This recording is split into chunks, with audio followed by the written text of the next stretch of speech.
Hello, and thank you for tuning into Life in the Weeds. My name is Alex Belew. I'll be hosting this podcast.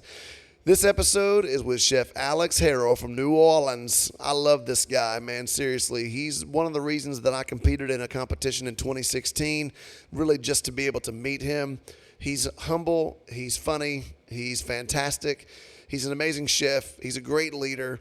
He is inspiring. He's motivational. He's lived through Hurricane Katrina. He has made an impact in the food world. He is 2016 Food and Wine's Best Chef in New Orleans. He has got a James Beard nomination for his last restaurant. The guy is amazing. Please enjoy this episode with Chef Alex Harrell.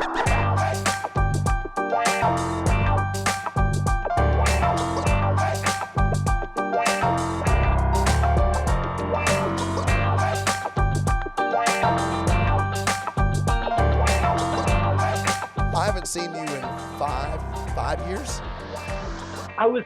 That's what I was thinking about that this morning. Was it 16? It was either 15 or 16, and I can't remember which one because it's all a little fuzzy. Like, I had quit a job, started a new job, had a baby, a lot of things were going on, and so I can't really. I feel like it was 15, but I really can't. You know, this would be a quick Google search. Honestly, we could figure it out. But Right. I mean, we probably should have done our prep a little bit better. Yeah, but, I mean, I did some research, but not on that. No, I think it was. It would have been. So I opened Angeline in the fall of 15. It must have been 16. Okay, yeah, because you were open. It was. Yeah, and it was fall, wasn't it? Yeah. That would make more sense with the timing where I was when we were doing the drawings for our ingredients. Yeah. And for those of you who are listening, we're talking about the World Chef Competition? What was that thing called? Chef's Taste Competition in Chef's Taste, in New Orleans at the arena, the indoor arena? Where was the convention center? They had it at the convention center, the Montreal Convention Center, yeah. The only reason I even wanted to do it was because you were there. And oh, stop. They were like, Alex Harrell's going to be there. And I was like, can I go? Can I go?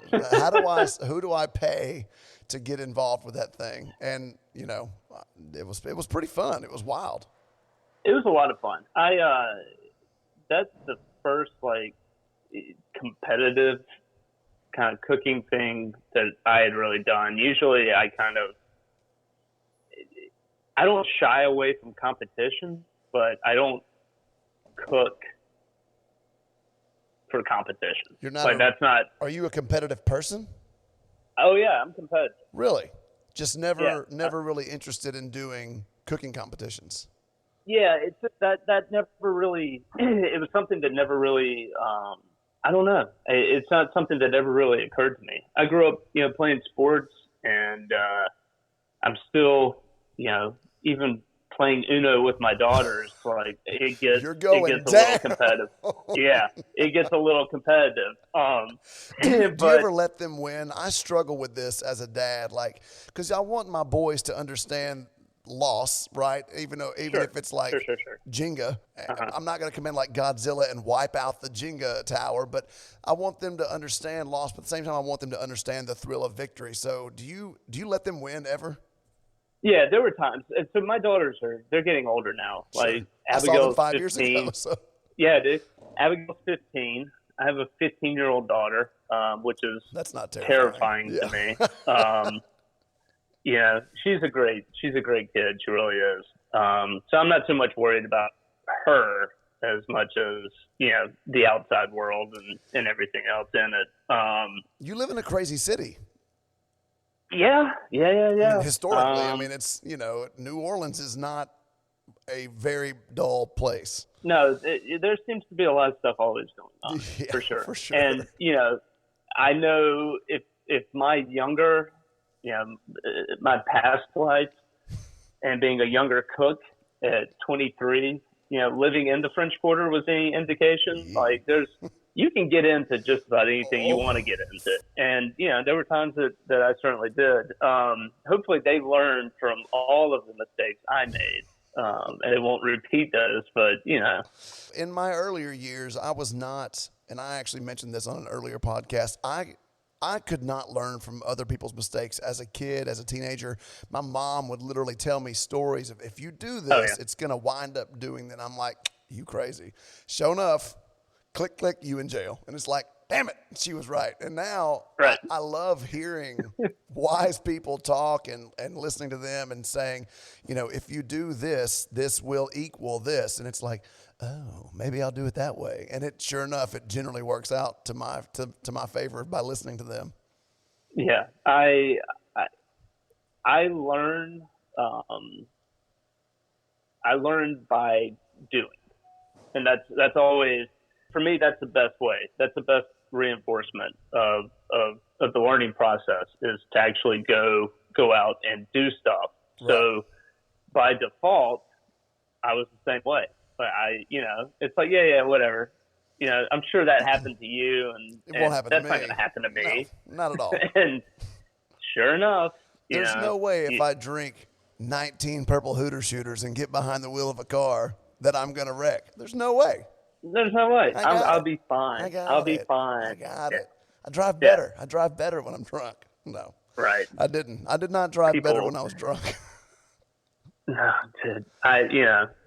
I was fortunate never to make any sort of drastic error that impacted my life or someone else's life catastrophically. I made plenty of stupid mistakes I had to pay the consequences for and take responsibility for. But thank God, in all my stupidity as a younger man, I never made any sort of catastrophic, choices that and had to pay horrible consequences. Mostly unscathed. Mostly unscathed. I went to jail once. I got a DUI. I was 19. I was arrested by a university cop that I went to high school with. It was pretty stupid. I was 50 yards away from my apartment. I woke up the next day getting bailed out, and I woke up in someone's lap. I was asleep. I'd passed out in a gentleman's lap. And it was a memorable experience waking up. Belew. And what? Oh, hey. Oh, thank you for being my pillow. Right. Where am I? Yeah, and it cost a ton of money. It wreaked havoc on my life for a year. You know, you have a limited license. My insurance was insane. It was just, then it stays on your record forever. You just can't get rid of it. And most background checks don't go further back than 10 years, but this is going on 20 years now, and if you go back far, it's still there, far enough back, it's still, which is just insane. So, and I haven't even had like a minor traffic incident since then. So I won't even drink like a sip of alcohol and drive anymore. I just can't. I won't do it. There's too many things. There's already bad drivers in the world. I don't need to add to that. Right. By being stupid. Right. Yeah. So you don't have the typical chef story here. I mean, you're a biology major. Oh, yeah. From Alabama, correct? Grew up in Dothan, Alabama. Right. I was born in Birmingham and grew up in Dothan. So. And then you love environmental science. And so you get a biology degree, and you're like, I feel like the next logical step here is to be a chef. I mean, what's that transition look like? I graduated undergraduate in May of 97. And I really didn't have any plans. Got out of school, went back to Dothan. My parents were like, this is going to be temporary. You got to do something. You're not coming back. You a man now, boy. Yeah. There's the door that you came in. That's the one you're going to be leaving out of. I was trying to figure out things. My initial plan when I went to school was to go into medicine. I thought I wanted to be a doctor. And, any specific type of doctor? I had always talked about being cardiothoracic surgeon. Oh my God. Right. I only know what that is because my wife watches Grey's Anatomy, but it sounds incredibly detailed and hard. Yeah. So and I had done this internship with a neurosurgeon through school, and so you were like all in. Well, that's what I thought I wanted, right? And so I got into school and I got, into my junior year. My freshman year was a complete trash train wreck, just a train wreck. Like, I did okay in high school. I wasn't always the greatest student, and I had a real issue with kind of procrastination and just putting stuff off to the last minute. I was one of those guys that would like stay up all night the night before something and just cram or write the paper at like 5 o'clock in the morning. And then school for me, like the things I was really interested in, the things that really got my attention, it was always science. Like for some reason that was a connection for me. So I was like, yeah, logically, science, I'll go be a doctor. Like that makes sense. Yeah, my family's been in medicine. My father was a doctor. He was a cardiologist. So I was kind of around it. My mom was a nurse. We had other family members that had been in medicine and things like that. So I just thought, yeah, this is what you do. Right. And freshman year, I just about wrecked that kind of path. I think first semester I had like a 1.9. Woof. And then second semester it got even better at a 1.5. And I came home. You were not on academic probation at this point. I was not. I was close. Yeah. My parents were like, okay, that's not going to work. Like you need to get your shit straight. Right. Basically. Or you're not going back. Were they paying for college? They did. Okay. Yeah. So I was super fortunate in that regard, and I can't believe, look at being a parent now, the patience that they had with that was pretty incredible. But I realized that summer, like I was like, okay, enough screwing around. Like I really need to make this. I need to make this happen. If anybody's going to make this happen, it's like I have to do this for myself. And so I went back and sophomore year, got really plugged in, a lot of work and stuff like that. But I got into my junior year of college. I realized, I was pre-med up until that point. I realized at that point, I was like, look, I don't think I really have the passion for this. Right. I don't think medicine for me, I think I was more in love with the idea of it than actually committed to doing what I needed to do to get there. Right. And it's in my family. Maybe it's just the way I'm supposed to go. Exactly. Yeah. And I realized that I didn't have that connection. There wasn't that thing that was driving me towards it, that I was really committed to it. So I switched and changed my major to environmental science and finished up school. Fast forward, get out, that summer, and I'm kind of trying to figure out what I'm going to do. I did some research. I looked into the Coast Guard, thought about going into the Coast Guard for a period of time, and I was kind of doing some research because I had heard that there was an element of the Coast Guard that was doing coastal restoration and things like that from a marine standpoint.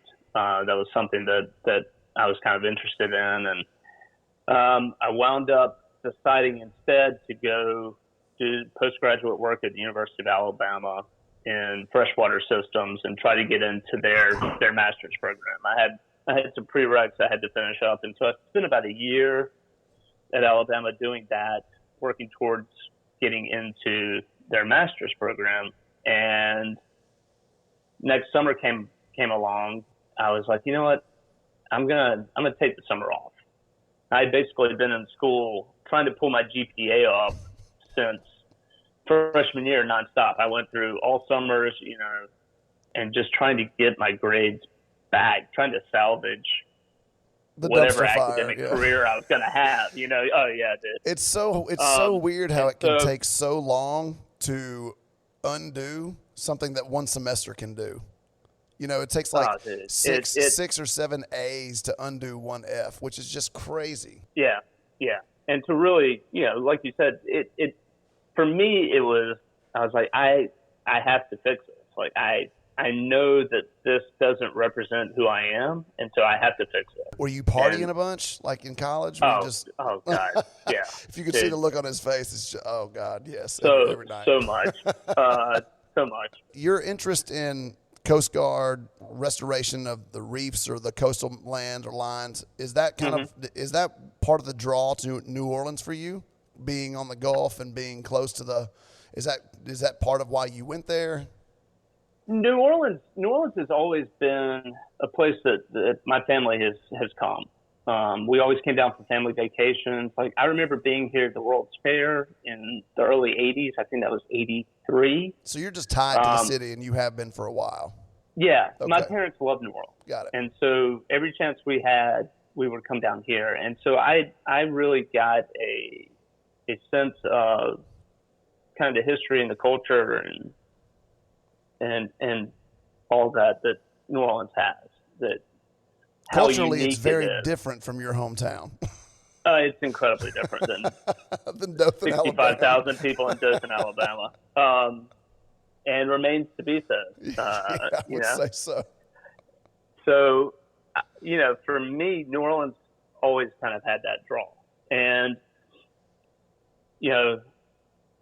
my mom and dad, to their credit, exposed my sister and I have a younger sister. They exposed us to that culture, the food, restaurants, things like that. And so, long story short, I was kind of aware of chefs and cooking and food and things like that at, kind of a young age. I never considered it as a career, though. I wouldn't think there's a lot of people in Dothan, Alabama that are considering being a world-class chef. I mean, it's just probably not a thing. Like, it's my hometown.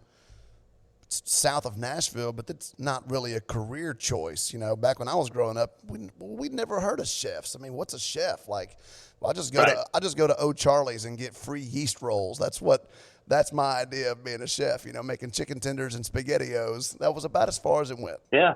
Like I said, my parents were the ones that really, they had an interest in that. My dad's a fantastic cook. That was kind of his way. He blew off steam, and so he got into baking. So we were baking bread, and he was making pastas and things like that at home. And to spend time with him Saturday mornings, I would get up and do that kind of stuff with him. So he was typically working a ton, but Saturday mornings, that was kind of our jam. It was watching the Smurfs. And then high quality television right there, folks. High quality television, watching the Smurfs, and then getting in the kitchen and baking bread or making pasta or something like that. And so looking back on it, I have a lot of introduction to that. That's awesome. And it kind of makes sense to why I connected like I did when I finally got into a kitchen. So fast forward to that summer, basically getting out of a year of doing postgraduate work. I had a family friend that was opening a small mom and pop seafood place over on West Bay, just north of Panama City Beach. They call up and they were like, Alex, if you want to come down, we know you enjoy cooking and things like that. And if you want to come down and work in the restaurant for a summer, we'll put you up, come work in the restaurant. And little did you know you'd only be peeling shrimp and shucking oysters. Yeah. And working 3 massive fryers. Like, I was covered from head to toe in fish and like batter. And, there's nothing like the smell of a fryer the next day. Dude. It's like soaked into your pores. It's the worst. So I did that for a summer, and I was like, this is incredible. I was like, how am I going to pass up getting paid? I'm like, how hard can restaurant work be, right? Kitchen work be? I'm going to get paid, I'm going to get to live at the beach for a summer. Like, this is going to be incredible. The most naive question ever asked of a chef. Dude. Pan to, the kitchen, which is like 135 degrees, and I'm standing over these 3 huge fryers covered in breading. And this is amazing. I was like, this is incredible. What did I get myself into? Oh, man. But there was something about it that I connected with. Yep. And, at that point I was like, I think I just want to get out and work. I think I just want to get out and postpone school for a little bit and get out and work. And so I moved after that summer, moved to Birmingham, and basically I saw an ad that a restaurant was hiring prep cooks. And I was like, I can hold a knife. Like, I can figure this out. I had no idea what I was doing, and certainly had no business doing it. But, somehow I talked the chef into letting me come in and work. And I spent part of my week washing dishes and then part of my week doing prep. And, kind of like it happens to so many of us, once you're in that kind of kitchen world, 20 years goes by and you're still in it. Right. It's a time. It's a freaking time warp, man. People don't get it.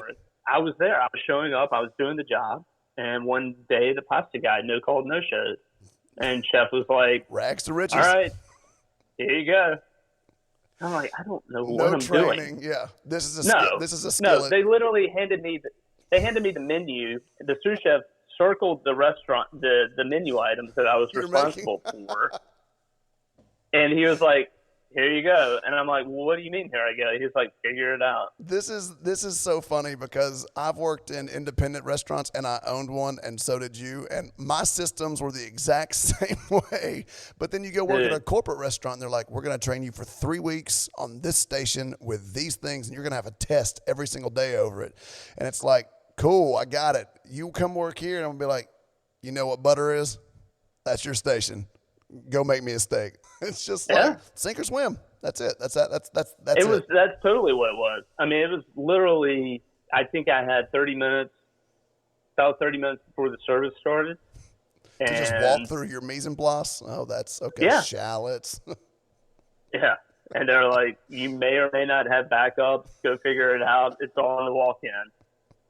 Yeah. Oh, I can imagine the fear that is running through your body. Oh, dude, at this point. It was sheer panic, And then the tickets started coming, and I was like, and this was a 250-seat restaurant. Oh my God! And people wonder why we drink. Well, you don't anymore, which I actually want to talk about that later. But yeah, for sure, man. We can touch on that. Yeah. No, I mean, but what I found was, and to their credit, like, I was this bumbling idiot, and these are some seasoned line cooks that I'm working beside, but something that's followed me and stuck with me throughout my career is like, it was that teamwork aspect. Like, they had my back. Yep. And even though I was an idiot and I was getting in their way and I was slowing them down, I was trying. Like, I was there. I was trying to do the work. I was really, putting effort in, and they weren't going to let me. They weren't going to let me fall all the way to the ground. A little bit, yes. A little bit, just so it's completely uncomfortable and you learn. Absolutely. But they weren't going to let the service go crashing down because of me. Right. And, so I connected with that. Like, through playing sports, that teamwork aspect is something that I really enjoyed. I really connected with the camaraderie in kitchens, working towards a common goal together. Yep. And no matter how difficult it gets, that you'll struggle through it. You'll struggle through it together. And at the end of the night, it's over with, right? Yep. And you've accomplished something. And so that all kind of made sense to me. And then the physicality of the work. Like, I knew that I was never meant to work at a desk. Like, to this day, I'm the worst typist. Doing anything on computers it's a joke. It's a joke. My daughter's Hence the beginning of this laughing. podcast. Exactly, dude. I'm actually recording this through Facebook Messenger right now. That's how we're doing this. So if you're listening to this and you're like, man, the audio quality sucks. Well, that's what I'm looking at him through Zoom while he's in New Orleans, and I'm recording his audio through Facebook audio. So, I mean, props to Facebook, I guess, for being there. But, I mean, I was talking about this with my old sous chef who we did a podcast with, and like, I think we're just so terrible with the administrative side of things and, you know, doing emails and crafting messages and it's like, oh my God. And my wife works from a desk 8 hours a day, and she does spreadsheets and Microsoft Excel and PowerPoint. And I'm like, that's literally torture. Like, I just want to cook. I just want to cook. Just give me 50 pounds of potatoes, and I will tornado them before I will respond to your emails. It's insane. Yeah. It's insane. No, those are the things that I identify. I definitely identify those as some of my weaknesses, right? And so I know I have to focus on them. I really have to put effort into it. I just don't always want to. I would rather hire someone that's better at it than try to become better at it. That's where I'm at. Yeah. I'm going to delegate the task. That's where I'm at. Funny. I'll show off, like, you know, typing recipes up to sous chefs and stuff like that. And like, yeah, I'll do it. That's fine, man. I'll go do prep. Why don't you go take care of that? Exactly. Need a break from the line? Perfect. Yeah. I don't even I'll go to the dish pit. I don't care. I'll be the aqua chef on a Friday night. That's fine. I will zone out. I will wash dishes, but do not put me in an office and make me run P&L reports and look over. Golly, no thanks. Yeah. I have there's about a 30-minute window where I can focus on that stuff. And I think I identified much later in life that I definitely had issues with, you know, certain types of dyslexia and ADHD. Yeah. And like, I just, you know, it should have been easily diagnosed when I was a kid because I was always up and moving and it makes sense now. Right. Right. And, I actually, I saw a therapist. I was seeing a therapist that was like, you know, he worked specifically with a lot of hospitality people and a lot of chefs. And he's like, I have not met a single one of you guys and girls that does not suffer or have some issue with ADHD. I would imagine that. I was thinking that as you were saying that. I feel like I probably got a little twinge of that somewhere. I mean, it's just, but you got to think that we're really, and there are science studies that say there's no such thing as multitasking. You work with me in a kitchen for 30 minutes, and I'm going to prove that wrong because I can, and I know that there are other chefs like this and cooks like this, but there's some sort of internal timer in my mind, and I can set a timer on an oven and on my phone and wherever, but I can be rendering bacon, slicing onions, roasting chickens, confying duck, and then I'll know when to flip my steak. And it's like, there's just something in my brain that makes me do all those things. And I've worked with people that are the same, and we've got all these things going on. That's probably ADHD. I mean, it is. And I get bored if I'm only doing one monotonous task. I need more things going on at once. I mean, to function properly, I feel like I need that. I don't know. It's a problem. It's a problem, I guess. My wife would say it's a problem. There is something about that controlled chaos, right? You know, that I feel I can sit in. Like, I feel comfortable in that. I work better inside of it. Yeah. In some ways, because I know I become hyper focused at that point. Like, if I'm not in that environment, if I'm not under those kind of parameters, then in normal life, then I get distracted by this and that, and pick up my phone, and next thing you know, it's like 30 minutes go, and in that kitchen setting, there's something about it where I can tune all of that out, and I can focus on what I have going on. I can focus on the operation of the kitchen, and I know what's happening. Like, it makes sense to me. Yep. And there's an order to it, even in that kind of chaotic sense. But it's just one of those things that I connect with. That's how I connect, and where I feel super comfort. Yep. You know, within that kind of zone. So you're in this 250 person restaurant. It's your first real experience. How long are you there, and then what gets you to New Orleans, and what's kind of the next step from that?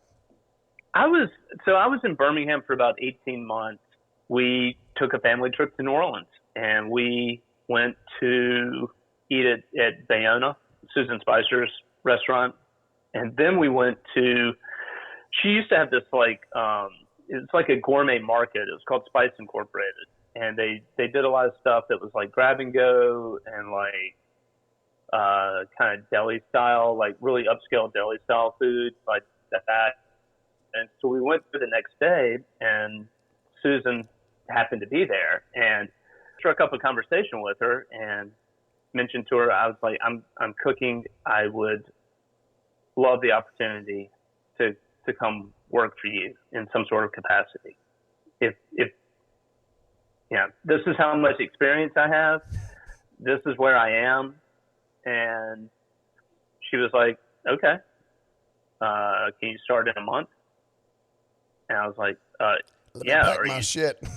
Yeah. I was like, are you serious? And she was like, yeah, come down. You know, I'm going to need somebody ramping up for fall. And so I moved down August of 98 and started working at Bayona. And I quickly realized, like, I walked in the kitchen the first day, nobody talked to me. Like, Different I level. was kind of standing there, like, I don't know what to do, you know. And finally, the CDC comes in and was like, gave me a bag of thyme, and was like, pick them here, all. pick the thyme. And so I stood there for like 3 hours, 2.5 hours, stemming thyme, just watching that skill level in that kitchen. I was quickly aware that I was definitely in deep, and I had no business being there. Like I'm like, what am I doing? There's something inspiring and motivational and also terrifying about watching someone that's extremely good at cooking when you're next to them and you can't keep up with it. Okay, I want to know how to do that. I hope they don't make me try to do that in the next 5 minutes. But watching someone cook, it's like watching someone paint, right? Someone that's really good at it. Mm-hmm. And by the end of the canvas, you're like, I know I just watched you do all this, but I'm so confused on how those 4 colors and that one brush just made this. And I think that's very similar to cooking. You can watch people put together all these elements, and at the end of the plate, you're like, I mean, I feel like I just watched you do that, but I'm still confused. It's very cool. I mean, the process of cooking is magical. It's you can get lost in it. Yeah, you certainly can. I mean and for me, it was also, sous chefs were very good at motivating us. I'm sure they were excellent leaders. To do what needed to be done in a very timely manner. And, so I quickly realized that if I needed to improve, and the only way I was going to improve was to educate myself. And it was basically for self-preservation. It's like, if I just don't die. Right. If I want to continue doing this and I want them to stop yelling at me constantly, then I probably need to pull my head out of my ass and figure out what's going on. And quitting was never like a thought for you, which is weird. Well, I mean, was it? Because look, dude, I'm not gonna lie. There were times when I was like, "What? I need to go back to school. Like, what am I doing here? Like, why? I should have stayed in school. I should have stayed in school. I never, for some reason, I never pulled the trigger on it. I never quit. It was just one of those things. And I think at some point I realized that, like, I need to prove this to myself. Like I need to prove that I'm capable of being here. And I had the realization that Chef gave me the chance. I need to prove that I can make it. Right. So I was like, I'm going to gut it out no matter what. I'm going to gut it out a year. Not going to stop. And, through that, I wound up actually staying 18 months. I wish I'd stayed. Looking back on it, I should have stayed longer. I wish I'd stayed longer because it was such a formative part of my early career and development, and being in a kitchen of that level was something that was. I was aware how fortunate I was to be there. And again, the sous chefs were really good at letting us know how fortunate we were there. We were to be there. I remember one guy came up to me one time. And he was like, "Hey, man, I'm not trying to freak you out or anything like that, but if you don't get your shit together, Chef's got a stack of resumes on her desk, and there are people waiting to take your spot. Right. So figure it out." That'll make and you I'm tighten like, up your whites real quick. I was like, "Yep, check, got that." It was one of those things. And eventually I had an opportunity. I was offered a job at a small French place for more money is basically why I wound up leaving. Right. Because when I started, $6.25 an hour was, woo! It's a little tough That's tough to make it on your own. a little tough to live on. Yeah. Do you for still sure. talk to Chef Spicer? You still talk to her? I did. Yeah. Yeah, I do. Got a pretty prominent role in your life as a mentor, advisor. Exactly. She's someone that I continue to look up to. Because in my mind, a lot of times I'm still just that dude from Dothan, Alabama.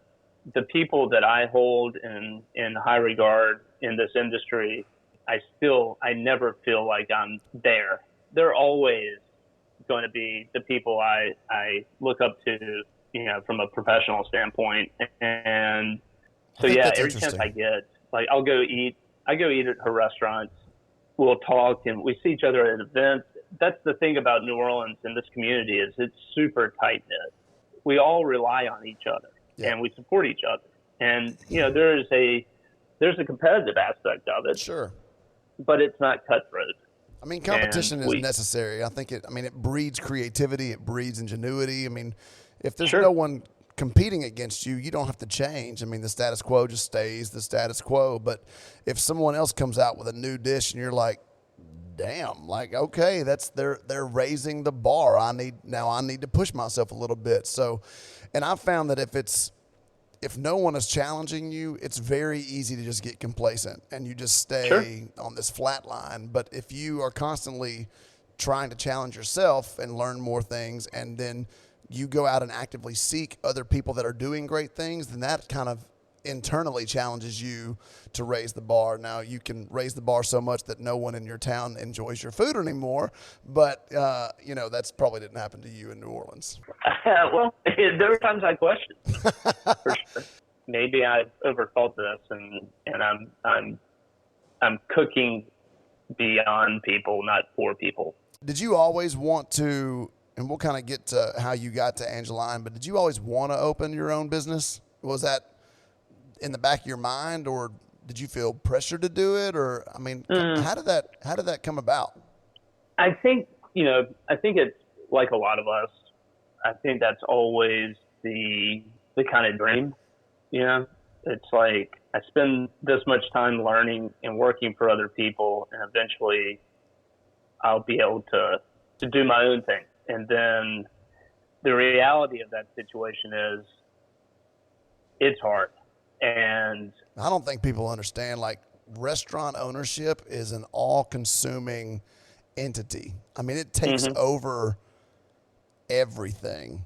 your mind, your body. You're here physically, you're here emotionally. Every blow, you feel it. At least with me, every bad review, every good review, everything, you know, your friends are posting pictures of them eating somewhere else, and you're like, why aren't you eating here? Yeah. Did you not like the steak? You know, what did I do wrong? It's very, and for me anyway, there was a lot of things that I just didn't know. And I didn't know what I didn't know until I was put in the position to where I was supposed to know it. And then I was like, wait, what? Something about codes, beer permit, what? I don't, you know. It's a lot of knowledge that you have to really give to yourself. And the first year is a struggle. Yeah, it is. It, you know, and just even beyond that, getting to the point where,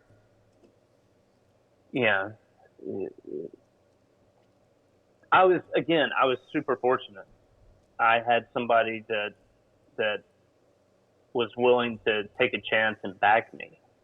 Did this person come to you, or did you find them?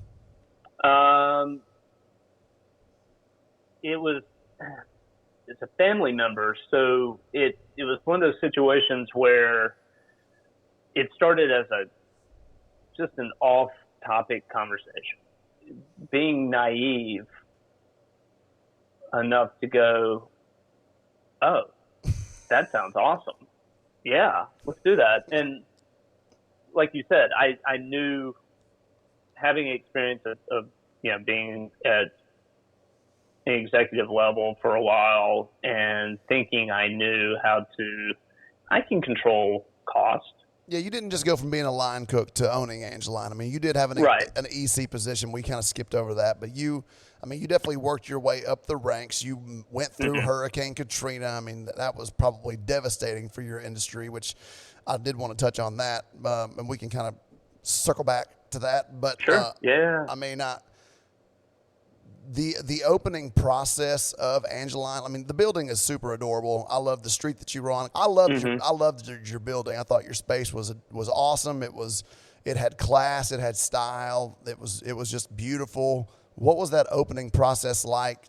You had your daughters at the time, right? So they were young. Yeah. Very young. They were young. Abigail was born in 2006. So you touched on Katrina. That was right before that. Yeah, she was. So that was 2005. My then wife was pregnant during Katrina. We had to evacuate. All that kind of stuff. And so by the time I opened Angeline, Abigail was, doing my math, she was 9. Anna was just turning 5, my second daughter. Being, like I said, being naive and thinking that I was prepared. There are a lot of positions that I've stepped into my life thinking that, I'm ready for this. Like I'm ready for this, and then you get into that role, and there is a growth curve. I'm not ready. Right. It's just like, oh my God, what did I do? But you get in there and you realize quickly how much you don't know. I think that's the whole fake it till you make it mentality. Oh, it's 100%. Yeah. It's 100%. There's more people doing that than we all realize. Oh, yeah. I think we've had presidents that do that. I mean, that's the leaders of the free world that are faking it till they make it. Sure. I mean, it's anything. When you step into something that you have no real experience in, and you start realizing, especially as a small independent business owner, when you realize that, oh, it's not just cooking anymore, and it's not even just the management of people anymore. It's the dealing with lawyers. Is there toilet paper? Just so much. You become HR, PR. You become your own marketing department. Yep. You have to deal with city, state agencies, licensing and permitting and unemployment, payroll. It's a lot. Everything. It's a lot. And of course, I'm aware of all that stuff. Like, I know that it's necessary. Right. It's necessary. But somebody else was always doing that job. Right. That wasn't my responsibility until it became my responsibility. And so, I quickly, and I made a ton of mistakes. Like, I made just left and right. I mean, it was like, if I could shoot myself in the foot, I was going to do it every single turn and chance I got. Like, I made all the mistakes that you could possibly make. And, from bad hires to trusting people with responsibility that they weren't ready for, or putting people in positions of leadership that they weren't necessarily ready for, and then being the owner and responsible party, you have to stand there and take accountability and responsibility for all those mistakes, right? Yep. And you have to be able to fix them, and you have to be able to mitigate them. And,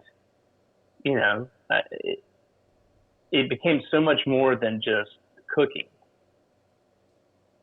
No, that's just a small part of owning a restaurant. I mean, it's you open it because you love to cook, and you halfway through it, you're like, I'm not even cooking anymore. Now I'm just doing all the shit that I'm not good at. Right. Do you feel like the stress of owning the business and working in the business and being all those things, do you feel like it affected your leadership abilities? Because I know it did. Yeah. It did for me. Like my fuse was shorter, right? And so smaller things would set me off versus a bigger thing. And those tense days, they start to really affect you, and then they start to affect your family life, and then. But it's not like it's a job that you can just quit, and just go get another one. There's more things attached to it. You've got customers and guests that depend on you as a place for solace, and they love to spend their weeknights and their weekends here. And you've got staff, and you've got employees, and you've got it's an ecosystem that depends on you existing. And so you can't just be like, I think I'm done. You can't just call it in like that. And so family life starts to dwindle down. I mean, I've often told people, like, for 2 years, the only time I saw my children was when my wife pulled up next to my building at 5 o'clock, and I got in the car, and I was a dad for about 5 minutes, from 5 o'clock to 5:05. And then I went back into being a chef, and that'll take its toll on you for sure. Yeah, absolutely. One of the mistakes I made is I was super enthusiastic. I was super excited about the business, and I was also really aggressive with our business hours. We were open. Right out of the gate, we were open 7 days a week. We did breakfast service because we were in a hotel. We did breakfast service starting at 7 o'clock in the morning until 10 o'clock. And then we opened again for dinner service at 5:30. And we did that seven days a week. And so my breaks double, for you. No, dude. My doubles went from 6 o'clock in the morning to midnight. Yeah. Golly, dude. And I did that 4 months straight. No days off. And thinking that I had it under control, and that I was taking care of my responsibilities, but realizing that I was so spread thin that I wasn't really being effective or efficient in anything. Right. You were literally in the weeds. I was literally in the weeds constantly. Every single part of my life. I felt like, and I felt like I was constantly playing catch up. Like, I never felt like I was on top of anything. Right. Like, I always felt like I was behind the 8 ball. And so that kind of stress and pressure took a huge, for me, emotional toll. When you start worrying about, am I going to make payroll? Am I going to be able to pay this bill? Right. And those were that first year. We had, again, I was fortunate enough that we had operational capital, but we burned through it because I overstaffed, and I overstaffed on management, because I expected to be successful right off the bat. Instantly successful, yeah. Yeah, and I literally, I thought some of the success that I had at Sylvain, which was 4 blocks away, would transfer down the road. Transfer down the road, and it didn't. And it was literally starting from ground zero, and starting from nothing and building it, trying to build it all over again. Location was problematic. Yep. What I didn't do enough research on was foot traffic, even though it was in the French Quarter. Yeah, you're right off the French Quarter. I mean, you're a block from Café du Monde? I mean, you are not far away from where the action is. No, it's not. But for some reason, you're on this little cobblestone street, though. I mean, it's that side of the quarter is super quiet. Yeah, it was. Not a lot of foot traffic. But it was such a cool spot. That's the juxtaposition. Is like you've got this super cool spot. It might be too cool. Nobody can find it, right? I mean, it's right. But it was a very, I mean, I definitely understand the idea of opening something and thinking we're onto something here. People are following it. It's going to be great. I mean, speaking firsthand experience, like the nights where you're standing in your restaurant and 10 people come in and eat, it'll break your spirit. I mean, it'll night after night, it'll start to crush you. I mean, it's a weird, like, what do we do? I mean, everybody that eats here likes it. Like, how do we get more people in here? And so I don't think anybody on the outside world saw that you were going through all this. I mean, hell, Food and Wine named you best chef in New Orleans in 2016. Mm-hmm. That's pretty big.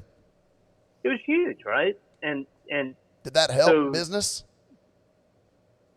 Honestly, yeah. I mean, we would see surges, right? So you get a little surge, a temporary surge, and things like that. But ultimately, it was such a slow burn. To kind of pull out of the nosedive that we were in. After the first year, and we had to make really hard choices. And we had to, I had to sit there and again, take ownership and responsibility and look people in the eye and make difficult decisions. I had to let go 2 sous chefs that I cared about, and, because I couldn't afford to pay them anymore. And it was no fault of their own.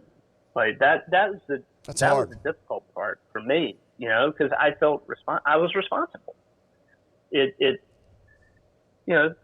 those were the things that kept me up at night. Those are the things that I would literally wake up in the middle of the night worrying about, like, how am I going to pay these people? Like, I have a responsibility to not only the guests, but more importantly, the staff. Yeah.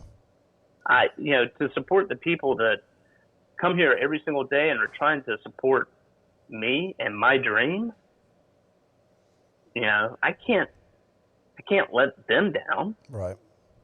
It's a lot to swallow. And then, and I can't, and then I can't let my family down, and like, they're dependent on what I'm doing and my success. And, so you start getting into that headspace. And if people always say it's not personal, it's business. It feels personal. Like, it's personal. Yeah. Like, it is 100% personal. And I wasn't able to ever make that I can't separate it either.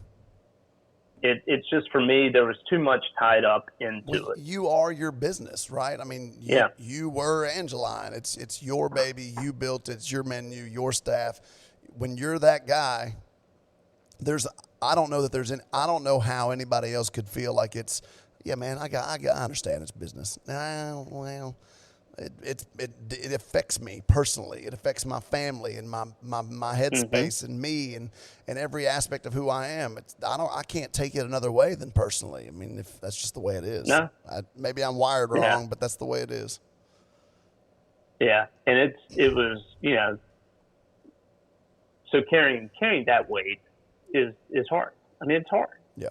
So, but I know that.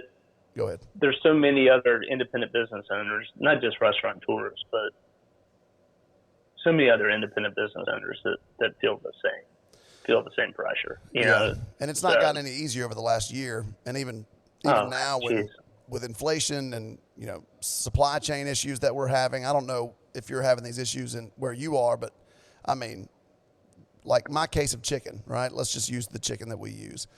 So it used to be $32 for a 40-pound case. It's $98 for a 40-pound case now. It's triple the cost. There's a friend of mine that owns a restaurant. I think they have 4 or 5 locations. They're pretty well known, very established. They had 175 people come through a job fair, and they scheduled them all for interviews. 1 showed up. 1 out of 175 people.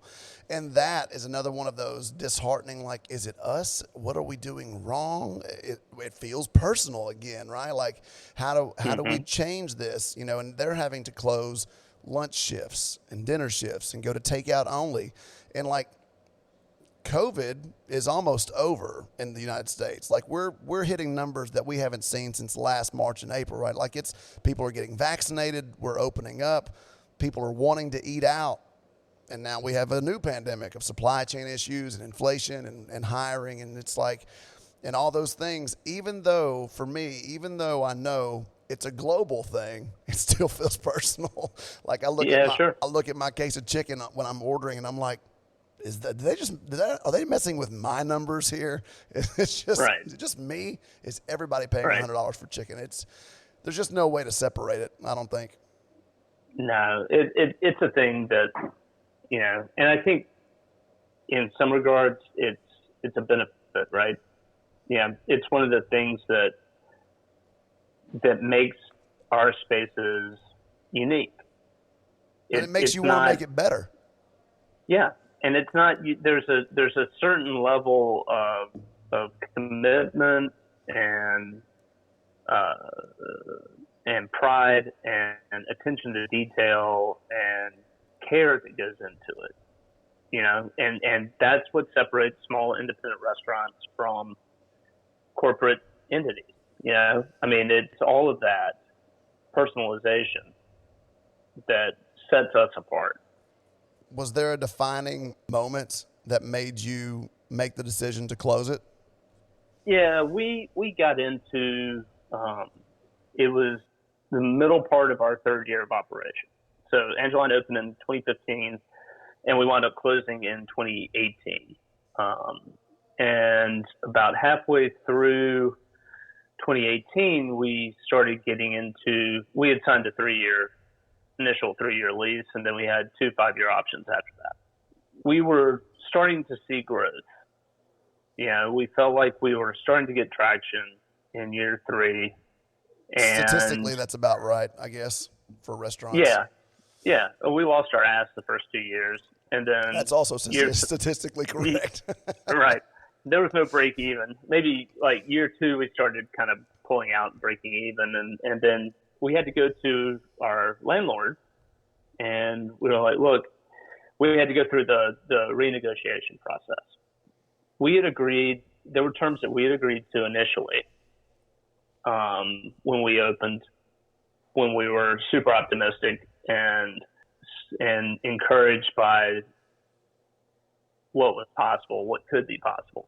And then we had to go back, and based on the numbers that we had, we were going to try to renegotiate some of those terms so that they were a little bit more forgiving towards us. Yeah. Yeah. Smart business. Right. And I get it. It's the landlord's space, right? They can charge what he and wants. They wanted what they wanted. But what we were trying to do is convince them, like, look, we've been a good partner for y'all. We've been good tenants. We've always paid on time. We try to work within, the parameters that you have for the hotel and kind of what you want your guest experience to be. We're trying to operate and accommodate as much of that as possible while still being an independent restaurant, right? But we're not going to be able to pay and meet these commitments, that we agreed to. Right. Is there any way that we can negotiate some of this stuff? And ultimately, like I said, it's their space. At the time, I was not happy, but they really didn't want to budge on it. That's fine. Now, I mean, it's their building. They're free to do that. They're free to do that, right? And so at that point, it was like, look, we have no choice. We're going to try to move. That was our initial thing. We're going to have to shut down for a couple of months, and we're going to move. We're going to find some other space. And so we looked around, and we were close on a couple of deals that would have relocated Angeline. We went through about 4 months of that, where Angeline was temporarily closed. We moved everything out of the original space. It was all in storage. We were renegotiating new deals. And finally, when we were close to signing the paperwork, the last deal fell through. And at that point, I was, my partner looked at me. He's like, dude, I can't. He's like, I've committed way too much to this. Like, I can't do this anymore. It's affecting everything. And I was like, I completely understand. Like, I get it. And at that point, honestly, I wanted to be done with it. Like, I had enough. Yeah. Yeah. I had gone through the emotional aspect and the stress and everything of actually closing. And during that period, I also was going through the emotional stress of going through a divorce at the same time. Oh, man. And I was like, I can't. Like, I'm not capable of. It's a lot to carry. Yeah. I was like, I'm not capable of doing this right now. Like, starting again, rebuilding, reopening a space, committing to it, like putting myself back into that stressful environment and situation. Right. And so we decided to walk away from it. It was hard. I mean, that's a hard decision when you have to look at, again, talk to people that are looking to you for a job, and dependent on that as their income, and you have to say, look, we're sorry, we're not going to be able to do this, and it was hard, and I carried a lot of guilt with that. Because of that, it had a personal impact on me, carrying that level of stress for so long. I felt like I was rattled. Like, I was completely emotionally rattled. Yeah. Yeah, that and the closure, going through the divorce, I was lost. Yeah, that's a big year. Yeah, it was 2018. So yeah.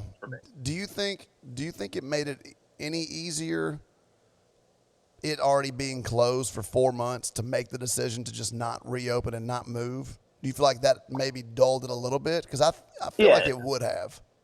It's almost like it did. It's already on life support. You're just finally having to make this decision to pull the plug. And I feel like that probably happened with a lot of independent restaurants throughout COVID, right? I mean, they were temporarily shut down. I mean, that's what happened to us. We closed due to COVID, and then slowly but surely thing it started to not make sense to reopen, right? I mean, My staff is all moved. A lot of them have moved on. A lot of them moved out of the industry altogether, which I think has happened nationwide, probably worldwide. The hospitality industry has just been decimated altogether. And then at some point you're like, okay, now I have to get another liquor license. I have to get all my inventory back. I have to find all these new staff. I don't know if it makes sense. We pivoted. So now we're doing meal prep, but we still get phone calls almost daily about, is Dallas and Jane going to reopen? No. It's not worth the stress for me. I missed my family. I missed some things just weren't worth it. That was one of them. Yeah. No, I mean, it's, there were a lot of things that I learned during that process. And it was a big period of like introspection and hard conversations with myself about what do I really want? Like, what is truly, honestly important to me? And I had a second round of those conversations, during quarantine and throughout COVID. And my priorities in life have shifted, and my point of views have shifted, and the lessons I learned, like, I don't regret any of it. There are things I wish I had done differently. Sure. But I don't regret even the real lows that I had throughout that stuff. Like, I don't regret any of it because it taught me, it just reinforced this idea of kind of resiliency, and an understanding that I'm still here. It's not the end of anything except for that period of my life. It fundamentally, I think it changes, it just changes that kind of perspective. And it's like, look, I've got things I need to focus on. I need to focus on my daughters and my family now, like, that's what is really, really important to me. I have increased responsibilities because now I'm a single parent, and so I have my daughters from Sunday at 6 until, Wednesday morning, and then every other Wednesday night. So I'm not in a position where I can work 90 hours a week. Yeah. Nor do I want to anymore. Right. To be honest with you, like, I have no desire to go back to that. Yeah, it sounds terrible. Not full time. No, it's hard. I mean, it's very taxing. It is. Do you think you'll ever open a business again? I still have that desire to, for the hustle with it, to know that, like, I'm building something for me. Yep. I think it's still there. Like, it was definitely dampened and diminished quite a bit. But the fire's not out. Oh God, no, it's not. It's still there. I don't know. Will it be an Angeline again? No, absolutely not. Like, there's just, that business model doesn't make sense anymore for what I want. Yeah, I think that whole space is changing anyway. I mean, it's been a very interesting year to learn about a lot of things. But you do, to cheer up the conversation, you do. Yeah. I believe you start a new job next week. Is that correct? I do. That's pretty exciting, dude. The pictures are phenomenal. Tell everybody where you're going. So I recently accepted the position of the executive chef at the new Virgin Hotel here in town, and that place looks dope. It's an incredible opportunity, and I am so grateful to be able to join a company of that caliber and to be offered, a role as on the executive team, and, to be able to build a culture at a new property, and just having someone trust me enough to put that kind of responsibility into my hands, it means a lot. I know it's going to be a ton of work. I'm excited for that. There's also, I know again, I'm stepping into a role that there's going to be a huge learning curve, right? You know, and a lot of growth potential, like personal growth potential for me, and what I can do in my career and things I can learn and things I can pick up from other people. That's always really, really super exciting for me. So you were at the Elysian? Is that where you were? Elysian Bar. Yeah, I was at the Elysian Bar for 3 years, and that they got James Beard nominated, correct? We did.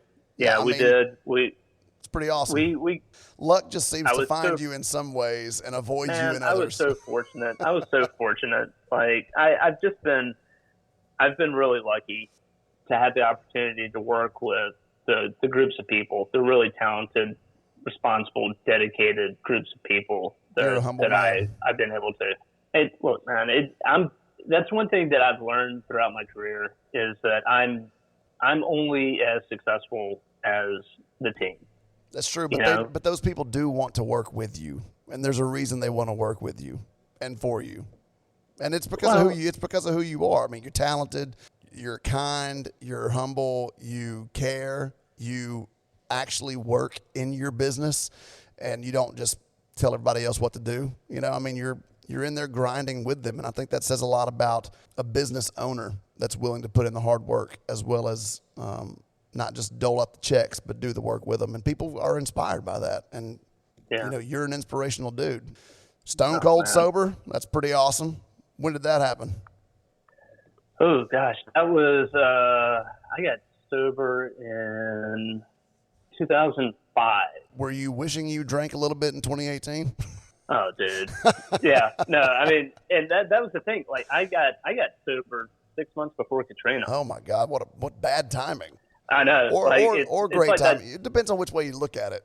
It's like that scene. It's like that scene from Airplane. It's like, whew, sure did pick a wrong time to quit sniffing glue. I felt like that. You know, pregnant wife, Katrina. What spawned that decision? That's a big lifestyle change. I mean, and I'm not going to ask you, are you better now? Because I mean, obviously, without those substances affecting you mentally, you're much better. But do you feel like you cook differently than before? Oh yeah. And what do you think? What inspired that radical life change?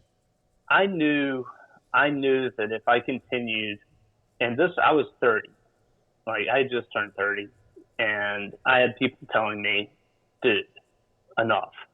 I was one of those guys that, I'd go out every now and then, you know, and hang out and have a couple of beers with the people I worked with. Then I would go home, and I was a sous chef. Yeah, I'd go home and get hammered just by myself, sitting there watching TV by myself on the couch and thinking that it was perfectly okay because I was functional, right? Normal. I could get up, I could go to work, and I did my job, and I probably smelled the booze, but so did half the people that I was working with. But, there were a couple of things that happened. One, there's about a 36-hour period where I don't remember anything, like blackout. Whoa. Yeah. That's a long day and a half to not remember something. Yeah, dude. I went on a bender, and I missed work. And I had never missed work before. Where were you at this time? I was at Ralph's on the Park. Okay. I was the sous chef at Ralph's on the Park. And I was working for a chef that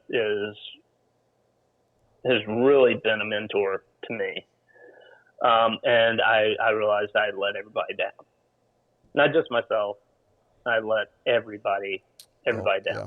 And,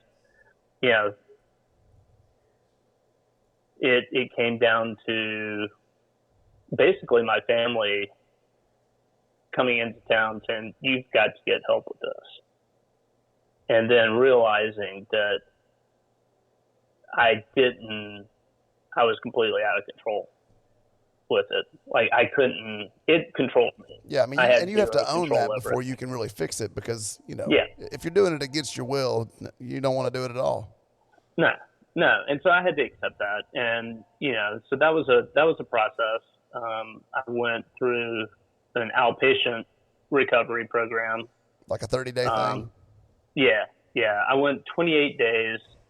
I would get up every morning. I would go to a 6 a.m. AA meeting, and then I would go to rehab from the outpatient program from 8 o'clock until 1, and then I would go straight to work and work from 1:30 until close, usually midnight, 12:30. And then get up and do it again. Yeah. And I did that 28 days straight, and then got out of the program, and there was a shift in me during that time where I realized I took responsibility for it. I took ownership for it. And I realized that what I didn't know fully why. I hadn't fully dealt with all the reasons of why I was drinking so much, because there were a lot. The deep-seated emotional stuff that people don't like digging into? Yeah. Yeah. But I realized that, basically what I was doing was just deadening myself. Yep. And so you asked about, did I cook differently? I became so much more aware of things the more sober I got. And sobriety for me is not just not drinking. Like it's a change in attitude. It's a change in mindset. It's a change in the way I ultimately live my life, and how it has impacted me as a person now that I'm coming up on 17 years. Is something I'm incredibly grateful for and thankful for, to this day. And, there are definitely times when there are times when I was like, I wish I could have that escape. Yeah. Right. Yeah. But, I mean, it dulls all the senses. I mean, it makes it takes the pain away. Right. I mean, yeah. For a little bit. No, it's not long lasting though. That's the problem. No. Yeah. And in my case, it usually caused a lot more pain than it helped to solve anyway. Right. It's affected me. That one choice, that one decision that I made, and that I was supported into kind of making, has impacted every aspect of my life. Sure. In ways that I can't. It's improved my quality of life exponentially. When I got sober, that's when my career really started taking off. I mean, it didn't hurt you, that's for sure. I've never heard of anybody saying, you know what, that was a really bad decision. Yeah. What was I thinking? Man, it really tanked my career. I mean, I just can't see that being the case. I mean, if anything, I mean, you've got a great career, right? The places that you've gone have gotten accolades, and I know Angeline didn't work out the way you wanted it to, and it was a bear to pull off when you were doing it, but your hard work and the skill and the talent that you have has been rewarded. And I mean, you've been noticed by the people that care about food in this way because of the food that you make and the quality of person that you are. So I think that says a lot about you and the mental fortitude that it takes to go through Katrina, divorce, closing a restaurant. Those things are not easy. And to do that with clarity of mind, without running to something to deaden those senses, that's pretty powerful. Thank you, man. I really appreciate that. That I've done the necessary work for a lot of that stuff. But again, like I'm always hyper thankful and grateful for the opportunities and the people that I've been able to surround myself with, the caliber of people. I'm only as good as they are ultimately. Yep. And so it's a thing for me where, my job, the way I look at what I do now is, I'm the one in name that is the chef, right? And so that's a leadership title, but you've you have to earn that. And I really believe I have to earn that every single day that I go to work. And my job is to fully support the people that come in every single day to support me and our goals, how we operate as a team, what we achieve together as a team. So it's something that I get super uncomfortable when people are like, "Oh, you're a chef and all this kind of stuff." I'm like, yeah, it's really a there's dishwasher. more to it. Yeah, I mean, there's just I know how to fix the toilet too, and it's yes, like I can take apart a red snapper. Woo, it's crazy. I was watching a I don't know, I can't remember what it was, 7 minutes or something like that. I think it was a short documentary. There was one on 11 Madison Park and a few other ones. And one of the things that Daniel Hume said that really changed me a little bit was that every day is the Super Bowl. He was having a pre-shift, and he said, every day is the Super Bowl.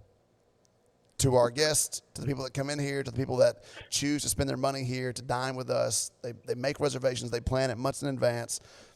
It's the Super Bowl. It's not preseason. It's not training camp. It's not the locker room. It's not the first game. You're not playing the Browns, right? Like this, which the Browns arguably got better in the last couple of years, but they, every single thing matters. And if you approach life like that, where every day is the Super Bowl, then the whole team's going to function better, and everybody's going to function better. And I think that can be, if you want to work at that level and have that level of success, then you go into every day thinking every day's a Super Bowl. And that's probably the way that you go after life, because you care about all those things and the way that your people are treated. And I mean, that's just, I don't know. I've been impressed by you for years. The fact that you're here with me right now is still blowing my mind, and we've been talking for an hour and a half. And like, I see you post something on Facebook, and I'm like, oh shit, I'm still friends with this guy on Facebook. It's insane. Like, I don't know. I'm inspired by you, and I think, I love the fact that you graduated from college with a biology major, and then 18 years later, you're Food and Wine's best chef in New Orleans. I just think that's awesome. I think you just can't ever tell which way life's going to go, and I think it's amazing. And I think you're on the verge of doing something really fun, really cool, and I can't wait till all this pandemic crap is gone so I can come to New Orleans and get a room at that hotel, because it looks badass. Yeah, man. I think it's going to be beautiful. Yeah. Like I said, I've got a very small role, and I'm playing a part in a greater whole with this new property, and I'm excited because they're attracting so many talented people. Sure. I think there's a lot of opportunity. I'm encouraged by, and I know that our industry, like we could spend hours talking about all the issues that our industry has historically. Yep. And we should look at all that. I think I still think that there is opportunity. The job is not for everyone, and everyone's not necessarily suited for it. For the people that are, I think that this could be a potential new beginning, that we can grow. It's a reset, right? And so we all have the ability and the responsibility to, within our own organizations, make the changes that make and be the changes that we want to see within the industry. That's right. And that's where it begins.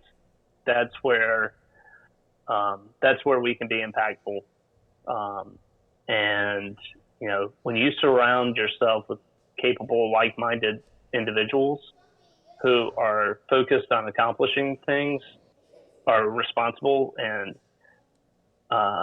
talented and creative, then there's no reason why everyone can't be successful.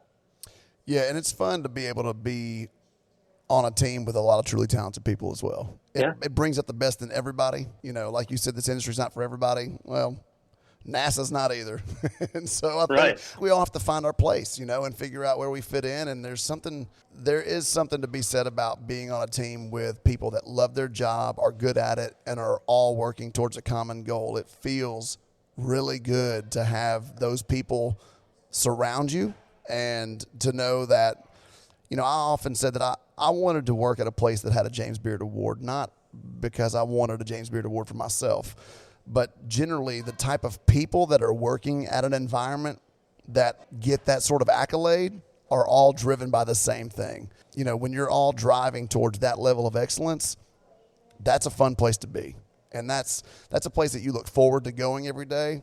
And when you know that excellence is your mantra, cool things happen. And I think that's a fun place to be. So I can't wait to see what you do. And, I'm excited for you. I think it's awesome.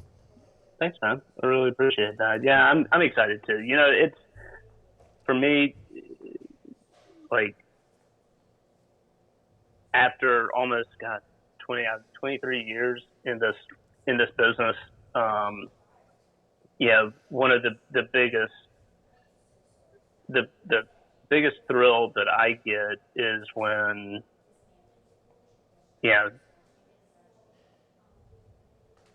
I had the opportunity to be able to help somebody succeed, somebody whether it's a mentorship kind of role, or, I'm there to help support and hopefully provide some opportunity and for growth and learning and development and things like that. That for me is super rewarding, and to watch people grow into their potential, Yeah, it's those light bulb moments. Those are fun to watch too. When you help teach somebody something and they actually learn it, you can visibly watch them I got it. That's a fun thing. So it's cool. Yeah, it's cool for me. I know that I'm super fortunate. I've had a lot of opportunity. People have given me opportunity when I didn't necessarily deserve it. If I can do that for someone else, that excites me. That's fun for me. Developing those teams, hiring people more for personalities and their attitudes and their capabilities, and not necessarily just for experience, and bringing people like that together and developing a team and growing and learning together and coalescing, and finding success that way. That's really fun for me. That's really cool. Yeah, I mean, you can teach skill. You just can't teach work ethic and attitude, though. That's got to be inherently given to you at birth and through the toddler eras, right? That's when you start to develop those things. Those are in you based on the way you were brought up. It's really hard to teach a 32-year-old how to work. Yeah. I can teach you how to take apart a New York strip. That's not a big deal, right? That's learning a new task. But to teach you to want to do that, I can't. It reminds me of this movie. It was Vince Vaughn and Jennifer Aniston, and he's like, "What do you want from me?" And she's like, "I want you to do the dishes." He's like, "You want me to do the dishes?" She's like, "I want you to want to do the dishes." He's like, "You want me to want? I don't want to do the dishes." You can't teach that, right? You can't teach people to want to work and to do it well. So it's kind of like Chick-fil-A, right? Chick-fil-A has a very specific type of person that works there. You can say what you want about their politics or beliefs, but there's a specific type of person that works at Chick-fil-A, and they're generally pretty nice. And, my pleasure. Do you need extra Polynesian sauce? They're very thorough. There's a video on Instagram of a dude literally running down the road because a lady forgot her Chick-fil-A bag. And he's like Forrest Gumping it down the road, right? And he's like, "You forgot your bag." If you don't fit in that environment, you're not going to last at Chick-fil-A, right? They will weed you out. You'll be like a cancer cell, and it's like a cryovac chamber of radiation therapy. You will not survive at Chick-fil-A. And I think you'll probably set up the same type of place where if that's not who you are, if you don't have that work ethic and that drive and that attitude and that mentality, you probably just won't last in that environment, because that's not the type of organism that will breed well in that environment. So, you're a product of your environment. That's absolutely. And there's a thing that, I don't, it's just negativity really has no place for me. And what's so dangerous? My personal life or my professional life, like, I just don't want to be around it. It's not something that productive or remotely enjoyable. And it doesn't change anything generally for the better. No, it doesn't. And it's. I understand that, and I mean like habitual negativity. Everybody's going to have bad days, sure, and bad weeks, and like I get it, and I know that there are things that go on in people's personal lives that affect them at work. Like, I understand that, right? And I have a lot of, because I've experienced some of the stuff I've experienced, that I have a lot of compassion for that. Yeah, you've seen both sides. You can offer that grace.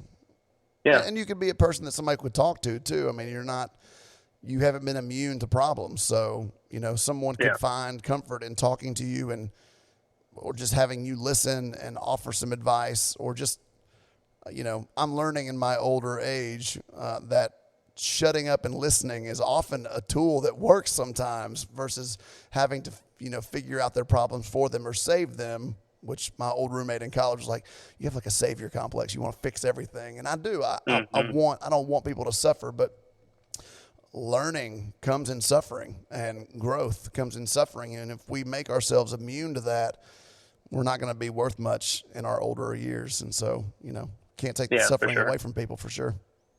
Yeah. No, there's definitely a certain amount of growth that comes from that. Yeah. And for me, going back to it, that's how I learned. Like, I learned through making mistakes, and that's where I personally grow the most. But yeah, I mean, it's when there are a lot of complaints or there are issues, and there's that negativity starts to creep in. My default position is like, okay, then how are we going to fix that? And not just me. How are we as a group, as a team, how are we going to address this? Right. And how are we going to mitigate some of this?